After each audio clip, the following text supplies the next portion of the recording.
তারেককে যদি ভোট দেওয়া না হয়, সেই 12 আসনে যদি তাকে নির্বাচিত করা না হয়, তাহলে বাংলাদেশ থেকে আমরা সবাই বিকাশকে ধ্বংস করে দেবো, ঠিক কিনা? হিরু আলমের নেতা আম তারেক কমপক্ষে 30 কোটি ভোটের মাধ্যমে সে নির্বাচিত হবে, ঠিক? আমার ভাইয়েরা, তোমার বোনেরা, বাংলাদেশের 1 নম্বর রাজনীতির দল আম জনতার দল। সারা বিশ্বের কয়েক যখন বাঘা রাজনীতিবিদদের মধ্যে যদি বাছাই করতে যান, আম তারেককে আপনি 1 থেকে 3 নম্বরের মধ্যে পাবেন। বাংলাদেশের গর্ব, কুখ্যাত বিখ্যাত বিকেশ তারেক, আম তারেক, ফেটফোঁদা তারেক, বল্লা তারেক, বরফোঁদা তারেক, ফেট বলা তারেক, গালফুলা তারেক ঢাকা 12 আসনে নির্বাচন করতে যাচ্ছে আমাদের সবার প্রিয় নেতা, ঠিক নেই? আমাদের প্রিয় নেতা তারেক ঢাকা 12 আসন থেকে নির্বাচন করতে যাচ্ছে।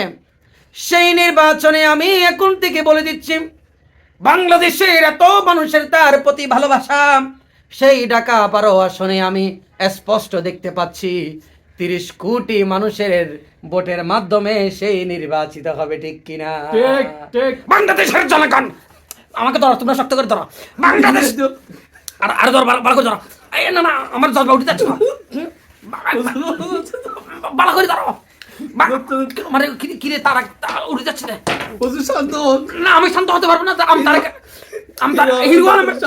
হিরু আলমের নেতা আম তারেক, হিরু আলমের ধরো, ভালো করে ধরো। আমি আকাশ উঠে যাবো। হিরু আলমের নেতা আম তারেক বাংলাদেশের 1 নম্বর গায়ক, 1 নম্বর নায়ক, 1 নম্বর ডান্সার, বাংলাদেশের শ্রেষ্ঠ নায়ক হিরু আলমের নেতা আম তারেক কমপক্ষে 30 কোটি ভোটের মাধ্যমে সে নির্বাচিত হবে, ঠিক কি? যদি 30 কোটি ভোটের মাধ্যমে যদি নির্বাচিত না হয়, আমরা সবাই বিকাশের ব্যবসা বন্ধ করে দিব। আমরা সবাই আমের ব্যবসা বন্ধ করে দিব। আমরা বিকাশও কোনো লেনদেন করবো না, ঠিক কিনা? আম তারেককে যদি ভোট দেওয়া না হয়, সেই 12 আসনে যদি তাকে নির্বাচিত করা না হয়, তাহলে বাংলাদেশ থেকে আমরা সবাই বিকাশকে ধ্বংস করে দেবো, ঠিক কিনা?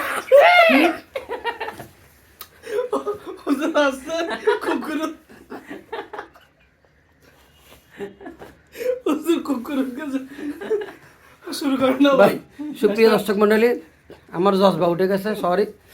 আপনারা যদি এরকম যদি কোনো মাহফিলে যদি আমাকে নিতে চান, তাহলে আমার এই রাশেদ ভাইয়ের সাথে আপনারা যোগাযোগ করতে পারবেন হালকা বিকাশ করে। সর্বপ্রথম আমি এখানে আপনাদের নাম্বার দিয়ে দিব, আপনারা যোগাযোগ করতে পারবেন। আমার কালকে প্রায় 10-15টা মাহফিল আছে, সেজন্য আমি তাড়াতাড়ি বিদায় নিচ্ছি। আসসালামু আলাইকুম।